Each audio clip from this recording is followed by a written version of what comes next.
जहाँ cognizable offence है वहाँ एफआईआर रजिस्टर किया गया है। 5 तारीख तक 62 केसेस रजिस्टर किया गया है, जिसमें पॉलिटिकल कंप्लेंट्स की ये है, जिसमें से 54 persons have been arrested and 314 persons have been issued notices. इसके अलावा जो कंप्लेंट्स आया है सीओ के थ्रू, ईसीए के थ्रू 12 कंप्लेंट्स आया है, जिसका 7 कंप्लेंट्स का रिप्लाई भेजा गया है और 5 कंप्लेंट्स का इंक्वायरी चल रहा है और जथेष्ट सफिशिएंट अवेलेबिलिटी है, डिप्लॉयमेंट भी है।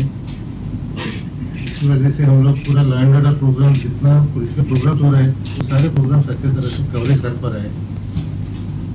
और नाका, एसएसटी, एफएसटी किया और एक्चुअली सीओ साहब ने जो पूरा नाका एक्स्ट्रा दिया हम लोगों ने, ताकि पूरा स्टेट में व्हीकलर चेकिंग ऑफ कॉन्ट्राबैंड आइटम्स, ये सब मैक्सिमम लेवल पे चले। सीएपीएफ का यूटिलाइजेशन आने वाले दिनों में political programmes, area domination, flag marches, preventive actions, ये सब के अलावा हम लोग बूथ में भी डिप्लॉयमेंट का प्लान बनाएंगे। बाकी एरिया डोमिनेशन का प्लान भी बनाएंगे और इलेक्शन पीसफुली करने का पूरा व्यवस्था रखेंगे। धन्यवाद। अपने 1610 लोगों के खिलाफ नॉन अवेलेबल वारंट इशू हुए थे, जो कि हमारे पास अवेलेबल थे पुलिस के पास, और पिछले 6 महीने पकड़िए, अगस्त से फरवरी चालू है, 1610 लोगों का ऊपर वारंट इशू किया गया, अरेस्ट किया गया। ये त्रिपुरा राज्य के लिए बहुत बड़ा फिगर है। दूसरा फिगर है कि 31,638 जो एसडीएम के कोर्ट में 107, 110 ये जो सीआरपीसी में बॉन्ड साइन होता है, इसकी फिगर है, ये भी बहुत बड़ी फिगर है, 31,638। ये 2 प्रिवेंटिव मेजर्स करने के बाद, जो हमें जो वायलेंस में, हम तो चाहते हैं वायलेंस जीरो, अगर हमारी आपकी सबकी इच्छा जीरो, लेकिन जो हमें स्पाइरलिंग इफेक्ट दिख रहा है, जैसे पहले इलेक्शन में वायलेंस होता था, उसका ट्रेंड क्या था कि कोई मिছিল मीटिंग होता है, उसमें घटना होती है, फिर लोग गांव में जाते हैं, फिर वहां गांव में जाके उसका रिएक्शन होता है, फिर एक पार्टी का वहां पे रिएक्शन होता है, दूसरे गांव में दूसरे पार्टी का रिएक्शन होता है, एक चेन रिएक्शन होता है। वो चेन रिएक्शन जो हम लोग बंद कर पाए, इसका बहुत बड़ा श्रेय जाता है प्रिवेंटिव एक्शन। आपके पास नहीं पहुंचते हैं, वो तो हम लोग डिपार्टमेंट में, एसडीएम ऑफिस में, थाना में होता है। जो आपके और हमारे सामने जो फिगर तुरंत आती है वो एफआईआर। जो तीसरा टायर जो अमित सर ने बताया कि 62 एफआईआर हुए हैं 2018 के चुनाव में, 300 के ऊपर एफआईआर हुए, 309 शायद 309 एफआईआर हुए थे पूरे 2018 के चुनाव। अभी हमारे पास 62 एफआईआर हुए हैं और भी हमारे पास एक 9 दिन का समय है, लेकिन अरेस्ट कल भी आपके सामने बताया था कि मेरे पास फिगर नहीं, आज जैसे सर ने फिगर लाए 2018 में आज तक, जैसे 2018 में भी 18 जनवरी को ही इलेक्शन डिक्लेयर, इसी दिन इलेक्शन डिक्लेयर हुआ था, 18 जनवरी को डिक्लेयर हुआ। तो जैसे 5 फरवरी का डेटा है, तब सिर्फ 10 अरेस्ट हुए, ओनली 10। आज 54 अरेस्ट हुए, अरेस्ट की संख्या 5 गुना बढ़ी, जबकि एफआईआर की संख्या बढ़ी थी, लेकिन अरेस्ट की संख्या ज्यादा है। तो मैं आपके माध्यम से सभी पॉलिटिकल पार्टी जो कार्यकर्ता है उनको अपील करना चाहूंगा कि आप जो कैंपेनिंग करना है, प्रचार करना है, उसमें आप ज्यादा फोकस करिए। आप जो अभी मेन एक्टिविटी में ज्यादा फोकस करिए, वायलेंस को आप टाल दीजिए। कोई अगर आप इंस्टिगेट करता है तो चेतावनी आपको ये कहता है तो आप हमें बोलिए, पुलिस को बोलिए या हमारे ऑफिसर को बोलिए, उसको रेट मत करिए। क्योंकि बहुत सारी घटनाएं, जैसे खोई में घटना हुई, कैलाशहर में घटना हुई, कल शिमला में घटना हुई, विशालगढ़ में घटना हुई।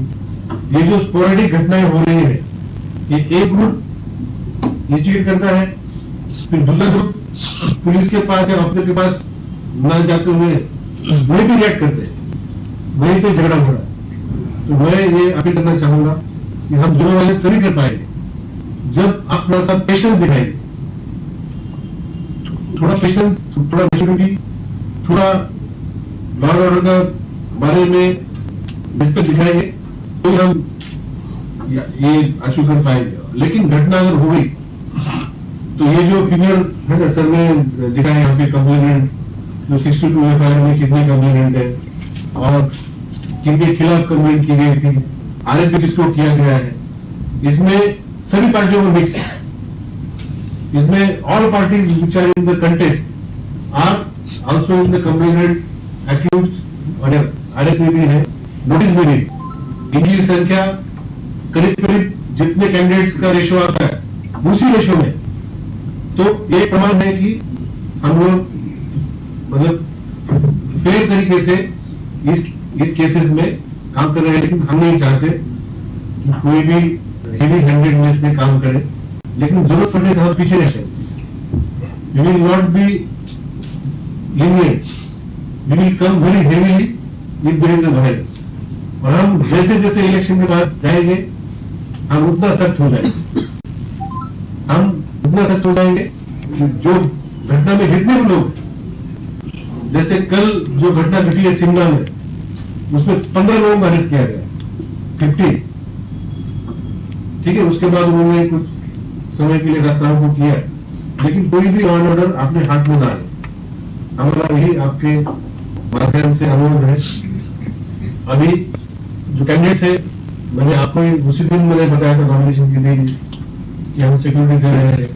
कल भी शिमला में घटना हुई तो हमारे गार्ड कैंडिडेट के साथ, इसके वजह कैंडिडेट को कुछ हो नहीं पाया और हमारे गार्ड ने ही पुलिस फोर्स को खबर किया और उनको बुला लिया और एक्शन हुआ। जहां पर भी ऐसी घटना, जैसे उस दिन टाकर जिला में घटना हुई, कैंडिडेट के पास ही उनके साथ ही हमारे केस हुआ।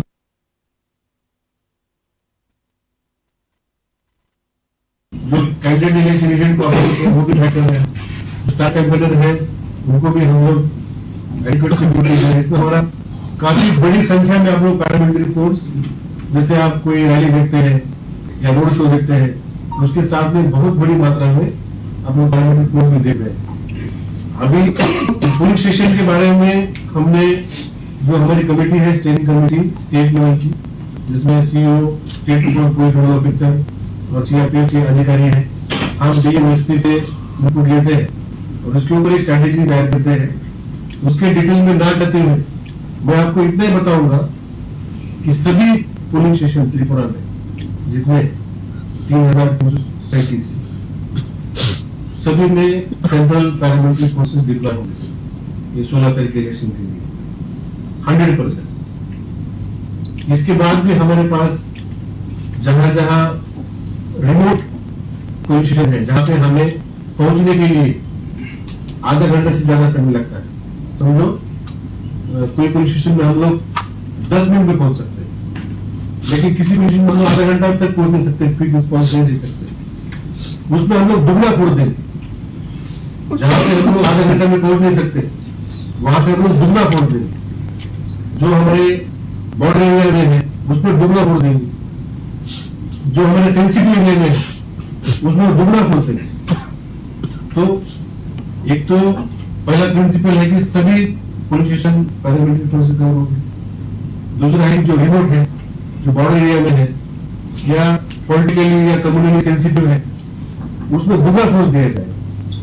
और तीसरा है कि जितना फोर्स पुलिस स्टेशन में रहेगा उतना ही फोर्स पुलिस स्टेशन के बाहर रहेगा, जो कि वोटर या कोई भी समझो पोलिंग एजेंट या कैंडिडेट या कोई भी है, ऑब्जर्वर ऑफिसर, किसी को भी कोई ऑब्जेक्शन ना, या जर्नलिस्ट आप लोग कवर करते हैं, तो किसी को भी कोई ऑब्स्ट्रक्शन ना करे, उतना ही कोर्स बाहर रहेगा। तो इलेक्शन कमीशन ने इस तरीके से इंतजाम किया है। तो मैं तो आपके अखबार में और मीडिया में पढ़ता हूँ कि जीरोपोल वायरस की चर्चा हर न्यूज में होती है। हमें अच्छा लगता है कि आप लोगों ने सभी ने ये मिशन हमारा टॉप प्रायोरिटी में लिया है। हमें कितना सक्सेस मिलेगा ये तो 16 तारीख के बाद ही पता चलेगा, लेकिन आज तक आपने इसको प्रायोरिटी दिया क्योंकि ये पब्लिक के चर्चा में आ रहा है, आपके माध्यम से पब्लिक की चर्चा में आ रहा है। मेरा आज आपको ये सब डिटेल देने का एक ही उद्देश्य था कि जो हमने मिशन लॉन्च किया, मिशन के पीछे हमारा एक्शन है, उसके पीछे हमने जो 3 टायर सिस्टम जो हमने बनाया है, तो उसका मतलब पूरा स्ट्रेटेजी है। और कोई भी इसको लॉ एंड ऑर्डर अपने हाथ में लेते हुए कुछ नहीं होगा, देख लेंगे, ये जो देना होता है एटीट्यूड वो ना रखें और इलेक्शन में पूरी तरीके से अपना काम करें और प्रशासन को सहयोग करें। Thank you. टायर में फर्स्ट टायर में तो सीपीएम है, सेकंड टायर और थर्ड टायर में कौन कौन है? सेकंड टायर में हमारे प्रिवेंटिव मेजर में हमारे 16 डिपार्टमेंट है जो काम करते हैं। पुलिस डिपार्टमेंट है, हमारा नैरकोटिक्स ब्यूरो है, हमारा एंटी नैरकोटिक्स टास्क फोर्स है स्टेट का, बीएसएफ है, जो हमारे बॉन्ड चेक करते हैं ऑर्डर से एसडीएम है, इसमें कस्टम्स है। ये एनफोर्समेंट का विषय है प्रिवेंटिव। नाका पॉइंट में आप एक्साइज लोग आपको मिलेंगे वहां। सेकेंड टायर में 16 डिपार्टमेंट। पहला टायर जो है वो बेसिकली पैरामिलिट्री फोर्स का डिप्लॉयमेंट का है, जो फ्लैग मार्च करते हैं या कहीं जाके उनका ग्रेनेड ऑपरेशन करते हैं। सेकेंड टायर में हमारे 16 डिपार्टमेंट है और जो घटना होती है यहाँ तो सीआरपीएफ को या बीएसएफ को आईपीसी में एफआईआर करने का तो पावर उनको नहीं है। थर्ड टायर में इसलिए लॉजिकली हमारा स्टेट पुलिस जो कि अभी जो फिगर दिए थे एफआईआर अरेस्ट नोटिस 5 गुना अरेस्ट हुआ है इस साल कंपेयर टू 2018। तो और रिस्पॉन्स टाइम आप ही बताइए, जब भी घटना होती है आपके माध्यम से भी हम लोग जानते हैं, हमारा नेटवर्क है, हम लोग कोशिश करते हैं कि 1 घंटे के अंदर, जिसको मैंने आपको इसी प्रेस कॉन्फ्रेंस में बोला गया बार-बार, गोल्डन आवर है, गोल्डन आवर। तो उसमें जो एविडेंस मिलता है, उसमें जो हमको अरेस्ट करने का चांस है, उसमें जो हम लोग रोक सकते हैं, जो लोग सब वहां से भागे वो भाग नहीं कर सकते। तो police is responding within that 1 hour and arrest are happening because of fast response. ये हमारे 3 अलग-अलग काम में 3 अलग-अलग एजेंसी है। तो ये सेंट्रल पुलिस को ये नाका पॉइंट के अलावा ये सिटी लेन में और बाकी बड़े-बड़े रोड में कब से ये डेवलपमेंट होगा? वैसे रूप से इस खास चौराहा में आज बड़ी ये करवा रखते हैं आपके 2 क्वेश्चन है। यस, आपके 2 क्वेश्चन है। एक है कि जो पैरामिलिट्री फोर्स अभी नाका पॉइंट में है, जो हमारे जनरल एरिया है उसमें है, लेकिन जो अभी जो फोर्स हमारे पास आना शुरू हुआ है, जो बाकी इलेक्शन के लिए जो फोर्स आता है, अभी तक तो जो फोर्स आया है वो प्रिवेंटिव के लिए आया है। अभी पुलिस स्टेशन वाला फोर्स 9 तारीख तक आएगा, कल से आना शुरू होगा। तो धीरे धीरे वो ट्रेन से आते हैं, फिर अकोमोडेशन वगैरह उनका डिप्लॉयमेंट होता है। ये आपको 9 तारीख के बाद दिखना शुरू हो जाएगा। 9 तारीख के बाद आपको आज जितना फोर्स है उसका दोगुना दिखेगा, आपको उसका डबल फोर्स दिखेगा। सर इस इलेक्शन में फोर्स कितने होंगे टोटल? फोर्स देखिए, force is as per requirement. हम यहाँ बैठ के डिसाइड नहीं करते, हम सिर्फ हमारा वल्नरेबिलिटी हम लोग भेजते हैं, इलेक्शन कमीशन और इलेक्शन मिलकर डिसाइड करते हैं। तो हम लोगों ने जैसे एश्योरेंस दिया है कि जितना फोर्स है तो जो हमने स्ट्रेटेजी बनाई है, हमें उस तरीके से टाइमलाइन दिया है उनको कि हमें इलेक्शन डिक्लेयर होने से पहले ये चाहिए, इलेक्शन डिक्लेयर होने के बाद और इलेक्शन के 1 हफ्ता पहले इतना चाहिए, इलेक्शन के दौरान सबसे हाईएस्ट चाहिए और इलेक्शन के बाद भी इतना चाहिए।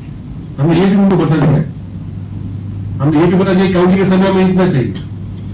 और आप जानते हैं कि election process will be completed by 4 मार्च। ये आपका नोटिफिकेशन में आया है। तो 4 मार्च तक जिम्मेदारी होती है इलेक्शन कमीशन। 4 मार्च तक फोर्स रहेगा। कितना रहेगा वो हम लोगों को बताया, वो फिर उसके ऊपर एनालिसिस करके वो डिसीजन लेंगे। फिर पुलिस स्टेशन का कैटेगराइजेशन कैटेगराइजेशन हमारा कंटिन्यूस प्रोसेस होता है, नवंबर से लेकर हम लोग चालू किए। अभी तक लेटेस्ट जो है अभी तक लेटेस्ट 1001 है, पहले 1100 1150 था। सेंसिटिव जिसको बोलते हैं वल्नरेबल क्रिटिकल जो भी है 1001, अभी उसमें कम हो रहा है। जहाँ जहाँ नॉर्मल हो रही है हम उसको रिव्यू कर रहे हैं। कैंडिडेट डिक्लेयर होने के बाद उसमें कुछ परिवर्तन आएगा, जिस एरिया के जिस पार्टी के कैंडिडेट, अभी कुछ अलायंसेस भी हमने देखे, तो depending on the party also the sensitivity of the position change हो जाता है। तो वो भी हमारे 6 बजे के बाद फिर से मीटिंग है सीआरपीएफ के साथ और डीएसपी के साथ। तो दूसरा आपने जो पूछा कि आपने देखा होगा कि 18 तारीख को इलेक्शन डिक्लेयर हुआ, तो 72 आवर्स 18, 19, 20 तारीख को आपने देखा होगा जो गवर्नमेंट प्रॉपर्टी और पब्लिक प्रॉपर्टी के ऊपर जितने फ्लैग बैनर थे हमने हटा दिए थे। जो प्राइवेट के ऊपर थे वो जिसकी परमिशन है उसको रखा गया, वो भी हमें हटा दिया गया। इसके बाद काफी सारी पार्टियों ने जो बड़े कनेक्ट के जो रूल्स है उसको हमने देखा। उसमें म्यूनसिपैलिटी अथवा ग्राम पंचायत जिसका जो लोकल समझो रोड है, फुटपाथ है या स्ट्रीट लाइट के पोल्स है और एडवर्टाइजमेंट के लिए उनके कुछ एजेंसियां हैं, उनके माध्यम से और जहाँ जहाँ फ्लैग बैनर लगे उसके ऊपर प्रिंटर का नाम लिखना पड़ता है, लेकिन उसे एक्सपेंडिचर उनके पैसे आते हैं। ये जो हमारा रेगुलेशन है उसको उन्होंने स्टडी करके कुछ बैनर लगाया है, वो भी कंटिन्यूसली हम लोग देखते हैं कि हर एक बैंक का परमिशन है कि नहीं, हम लोग डेली हटा रहे हैं।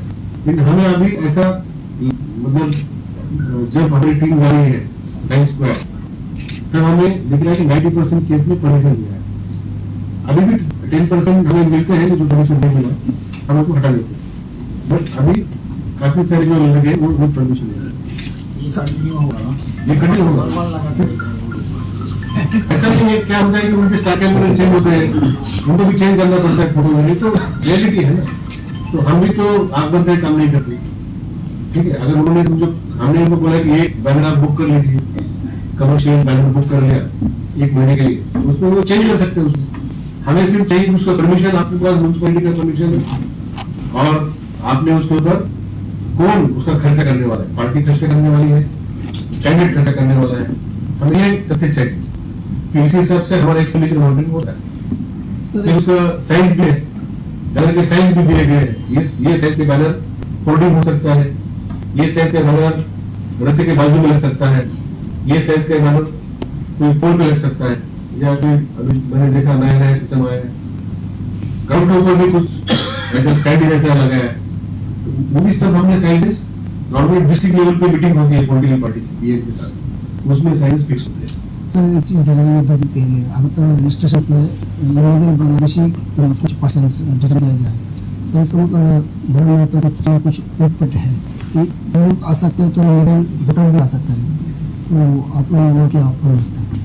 इनको पकड़ने वाले इनको ट्रैक किया गया था और जितने बॉर्डर के हमारे ओपनिंग है वो सबको हमने सीसीटीवी लगा दिया है और बीएसएफ को हम लोगों ने और ज्यादा विजिलेंट होने के लिए बोला है। वो भी हमारे जो 16 एजेंसी में होता है उसमें है और हमारे 2-3 पॉकेट में वोटर्स हमारे फेंसिंग के बाहर और जो हमारा पिलर है उसके अंदर, तो रोड छोड़ के कोई भी अंदर नहीं आएगा। और ये जो आप बोल रहे हैं उसका डिटेल में आपको दे नहीं सकते, लेकिन वो टैग किया गया, वो किसी न किसी सीसीटीवी में आ गए, ट्रैक करने के बाद पकड़े गए। आप तो डेली देख रहे हैं ऐसी ऐसी चीजें मिल रही नाका पॉइंट पे मिल रहे, कैश मिल रही है, पिस्तौल मिले आपको 2 नाका पॉइंट पे। तो नाका पॉइंट में मिलने का सवाल नहीं है, तो कोई गैंग को पकड़ने के बाद फिर एक पिस्तौल मिलता है, लेकिन नाका पॉइंट में मिल रहा है मतलब इतना स्ट्रिक्ट हो रहा है। सर एक चीज़ सर, जो इलेक्शन के दौरान बांग्लादेश से जो पैसा लेके आते हैं उन लोगों के ऊपर कोई पाबंदी लगाएगा क्या? नहीं, वो तो आते विषय लेके आते हैं, normally they take the flight और they have some work here, ऐसा कोई नहीं। जो स्टेट का जो बॉर्डर है वो हम सील कर देंगे, आसाम के साथ हमारे 3 रास्ते हैं, मिजोरम के साथ हमारे 3 रास्ते हैं। उसका इलेक्शन कमीशन ने 9 तारीख को मीटिंग लगाया है। वो तीनों स्टेट के DGP, chief secretary, secretary home और आईजी साहब, सीओ, ये मिलके हम लोग वो डिसीजन लेंगे। लेकिन बॉर्डर सील हो जाएगी इंटर स्टेट। इंटरनेशनल में कोई बंधन नहीं आता है कि उनका सेपरेट रेगुलेशन है, उसको फॉलो करते हैं। तो सर जो आपने बताया मुझे, तो हमारे फेंसिंग का उस पर भी हमारे वोटर्स है, इन लोगों को कोई स्पेशल बंदोबस्त किया गया है? स्पेशल बंदोबस्त किया गया है। उनको उस दिन बीएसएफ को हमने जिम्मेदारी दी है कि सुबह 7 बजे से पहले वो उनको आने के लिए मदद करे, उनको रोकेगा और जैसे ही उनका मतदान हो जाएगा उनको अलाउ करे जाने के लिए। वो हमने एक एक फैमिली का नाम लेके हमने बीएसएफ को दिया है और उनका मॉनिटरिंग करेंगे उस दिन उनको आने जाने में कोई दिक्कत ना हो। जो हमारे कुछ फैमिलियां हैं जो वहाँ पे खेती बाड़ी करते हैं। सर कितना होगा सर हमारे स्टेट में कितना? 139 का एक नंबर मेरे पास आया है, 139। हमने 139 वोटर का लिस्ट बनाया है। इसमें और भी तथ्य आएंगे तो हम उसमें जोड़ते जाएंगे। 139 वोटर मिला है जो हमारे फेंसिंग के बाहर है, लेकिन बॉर्डर के हमारे इंडिया के बॉर्डर के अंदर। सर पुलिस में डेवलपमेंट कैसे होगा? बहुत अच्छा होगा। मैंने बताया कि नॉर्मल ऐसा होगा, और जहाँ सेंसिटिव है, जहाँ पे 30 मिनट के ज्यादा टाइम लगता है पहुंचने में, या बॉर्डर एरिया वहाँ दुगना होगा। ऐसा हम लोग लिस्ट बना रहे हैं। अभी तो हमने ई एटलस मैप भी हमने बनाया है। हम लोग क्विक रिस्पांस टीम जो होता है, रिस्पांस टीम को पहुंचने में टाइम लगता है, 30 मिनट लोग लगेगा तो हम वहाँ डबल वो हमारा। আমার একটা প্রশ্ন ছিল, আপনারা যে নাকা সাইকেলগুলোতে বসাচ্ছেন, আমি এটা নিজেও একটা ফিল করেছি। মানে আমাদের বিভিন্ন হাউসে যখন গাড়িগুলো যায়, ওরা চেক করছে, ভালো কথা, প্রেসের গাড়ি অবশ্যই চেক করবেন, এটা আলাদা কিছু না। কিন্তু বিভিন্ন জায়গাতে হ্যারাসমেন্ট হতে হচ্ছে। মানে আমি নিজেও গতকালকে এটাতে হ্যারাসমেন্ট হয়েছি। ওরা বলছেন যে প্রেসের স্টিকারটার মধ্যে নাকি সিল সই থাকে। আমি পার্টিকুলারলি দুর্গাচরণী এলাকার কথা বলছি, রামনগরের যে আউটপোস্ট রয়েছে, একজন ব্যক্তির বক্তব্য সিরিজটা উনি বলছেন স্টিকার থাকতে হবে এবং প্রেসের গাড়ি সাধারণত এমন নয় উনি বলছেন। তা আমার কেমন প্রেসের গাড়ি হয় এটা আমার একটু ठीक है। कुछ कुछ फोर्सेस ना उनको सेंसिटाइजेशन नहीं होता है, तो आपने पर्टिकुलरली बोला है उनको मैसेज दे देंगे। लेकिन नॉर्मली हम भी कोशिश करते हैं कि वेटिंग टाइम ज्यादा ना हो। बहुत रश हो गया तो फिर जो संदेहजनक है उसको चेक करो, या कम है तो आप सबको चेक करो। वैसे वो अपना प्रोटोकॉल रखते हैं कभी कभी, लेकिन बहुत कम कंप्लेंट है। कंप्लेंट हमारे पास तो डेली आती है कि वहाँ ज्यादा हो गया, वहाँ कम हो गया, वहाँ हरेसमेंट हो गया। हम लोग চেকিং এর সমস্যা নেই, কিন্তু মানে ठीक একটু है, সমস্যা हम लोग হ্যারাসমেন্ট করার बोल देंगे हम लोग क्या स्टिकर दिया है। ऐसा स्टिकर हमारे राज्य में होता है, फोर्स बाहर से आता है बहुत बार, उनको पता नहीं। ফোর্স না, আমাদের সিভিল স্টাফ। ठीक, Local administration. बोल देंगे हम, दूसरा चोरी बोल देंगे। Achha, sir, one more thing. You have mentioned that 139 voters are living that side of border. Right. As you said, border will be sealed. What will be the procedure कि वो लोग कैसे आएंगे vote? Border of interstate will be sealed, Assam and Mizoram. This India was already sealed, either by fencing or by banning. उनको BSF will allow them to come at their convenience, and also allow them to go back as per their convenience। 7 बजे voting time, 6 बजे आना चाहिए तो आना चाहिए, वो खत्म हो गया तो 10 बजे जाने देगा। वो हमने BSF को लिस्ट करके दिया है, और भी लिस्ट बनाना चालू है। तो अभी तक तो हमारे इतना list 139 voters are there who stay outside the fence। और एक क्वेश्चन सर, जैसे जीरो वायलेंस पोल का ये किया है, उसी हिसाब से अभी स्टार्टिंग में जितना फोर्स का एक्टिवनेस था, अभी इतना नहीं है कि बहुत ज्यादा है। नहीं, मेरा बात करूंगा तो ऑपोजिशन वाला हर रोज प्रेस मीट में ये बोलता है कि पुलिस अभी पहले जैसा था इतना नहीं है। स्पेशली कई जगह एडमिशन एसपी और एटीपी को लेके कल भी एक प्रेस मीट में वो बोला कि वो कोई पॉलिटिकल पार्टी के लिए ये कर रहा है कि ऑपोजिशन का फिर ध्यान नहीं दे रहा है। আরেকটা প্রশ্ন আমি জুড়ে দিচ্ছি। মানে কালকে সিপাহীজলায় একজন মানে পিতামাতার ক্যান্ডিডেটকে দেখা গেছে একজন এসডিপিও ধাক্কা মারছে। মানে এই বিষয়টা কি থাকে? ये जो है पर्टिकुलर ऑफिसर के अगेंस्ट कंप्लेंट होना, तो स्पेशली नेमली किया सर, ये उसका एक हमारा भी डिपार्टमेंट एक्शन लेता है। ऐसा नहीं हम हाथ बंद करते। तो वो हम लोग चिट्ठियां मिल गई है, जो भी आपने वीडियो बताया वो भी हमने देखा है। उसके ऊपर हम लोग काम कर रहे हैं। लेकिन जो डिप्लॉयमेंट का बात है फोर्स का, हम आपको सब नहीं बताते हैं, लेकिन मैं आपको अभी थोड़ा और बताऊंगा कि जब फोर्स डिप्लॉय होता है तो उन्होंने कितना किलोमीटर ट्रेवल किया गाड़ी ने, उन्होंने कितना फ्लैग मार्च किया, उन्होंने कितना आउटर एरिया में गए, कितना गांव कवर किया, इसके स्टैटिस्टिक्स है। ये हर एक कंपनी जो बाहर से आई है, ये कंपनी है, एक कंपनी में 8 सेक्शन होते हैं और कंपनी का कमांडर होता है जो कि नॉर्मली मेजर या कैप्टन रैंक का होता है। फिर कुछ कंपनियां मिलकर एक बटालियन बनाई जाती है मिक्स करके, उसको बोलते हैं एडहॉक बटालियन।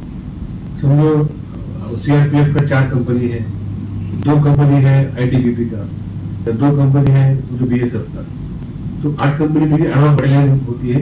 उसका एक कमांडर होता है जो कर्नल रैंक का होता है। तो ऐसे जो भी आज तक समझो 200 प्लस कंपनी यहाँ पर है, इसके कुछ समझो 25-26 एडहॉक बटालियन बन चुकी है, उनका रिगरस मॉनिटरिंग है।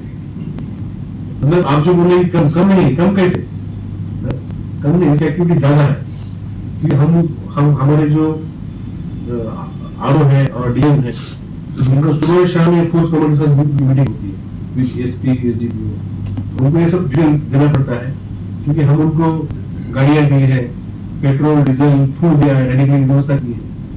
तो एक तरफ से हमने फैसिलिटी दी है, तो दूसरा तरफ से जो ड्यूटी चार्ज भी उनको दिया है, क्या प्रोटोकॉल है, उसके बेसिस पे मैं आपको बोल रहा हूँ it will increase, it is already increased and it will increase much further. लेकिन हमारा क्या होता है कि हम उनको इतना बोलते हैं कि सिविलियन एरिया में उनका आना जाना रहता है, सिविलियन को तकलीफ ना हो, इस तरीके से हम काम करते हैं। जो घटनाएं हो रही है तो मैं ये नहीं बोल रहा हूँ घटनाएं ऐसी थी, घटना तो नहीं चाहिए, लेकिन घटना हो रही है रिएक्शन की वजह, एक पार्टी कोई इंस्टिगेट करता है, दूसरा रिएक्शन देता है, तुरंत वहां रिएक्शन देता है, वो तो कंप्लेनिंग, फिर दोनों झगड़ा करने के बाद हमारे पास आते हैं।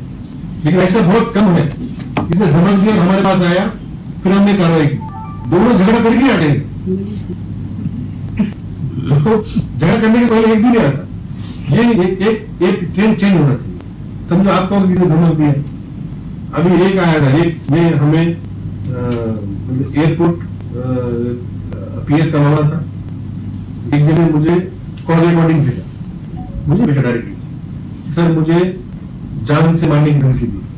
हमने 20 मिनट के अंदर हमारे एनसीसी जो ये है पीएस ने उसको अरेस्ट किया, 20 मिनट। लेकिन समझो वो दोनों झगड़ा करके आते, इंजूर्ड होते, उनका फोटो छपता, ये सब मतलब इंसिडेंट में करोड़ हो गया। तो मैं ये बोलूं, जब लॉ एंड ऑर्डर की मशीनरी हमारे पास अवेलेबल है, आप उसका यूज कोई भी मारपीट करने से पहले क्यों नहीं करते? ये हमारा सवाल है, ये हमारा अपील कि आप ठीक है किसी ने भी धमकी दी तो आपने चुप में बैठना चाहिए, वो तो हम बोल रहे हैं। हमारे पास है, हमारी एजेंसी ने अगर काम नहीं किया तो हमें बताइए, आपके पास जाइए कि मैंने कंप्लेंट फाइल की या मैंने ऐसा बताया लेकिन एक्शन नहीं हुआ। लेकिन मारपीट करके फिर दोनों आते हैं, दोनों केस काउंटर केस करते हैं, फिर दोनों बेल के लिए साथ में जाते हैं कोर्ट में, ये सब क्यों? इससे भी हमारे सेटअप में नाम खराब होता है। यहाँ पे कितने देखिए सर, कितने संसद होंगे पूरी करीब, मतलब इसको गिरा गया तो 20-25 हजार फोर्स होगा बाहर, और बाइक ऑब्जर्वर है मोस्टली बाहर के 2000 ऑब्जर्वर है, 40 वो सब बाहर के हैं। तो इनके सामने अभी कितने सारे अलग अलग पॉलिटिकल पार्टी के लोग भी आ रहे हैं, वो भी बाहर के हैं। वो उनका हमारे स्टेट के बारे में क्या धारणा हो, ये तो धारणा अच्छा होना चाहिए। Okay, thank you very much.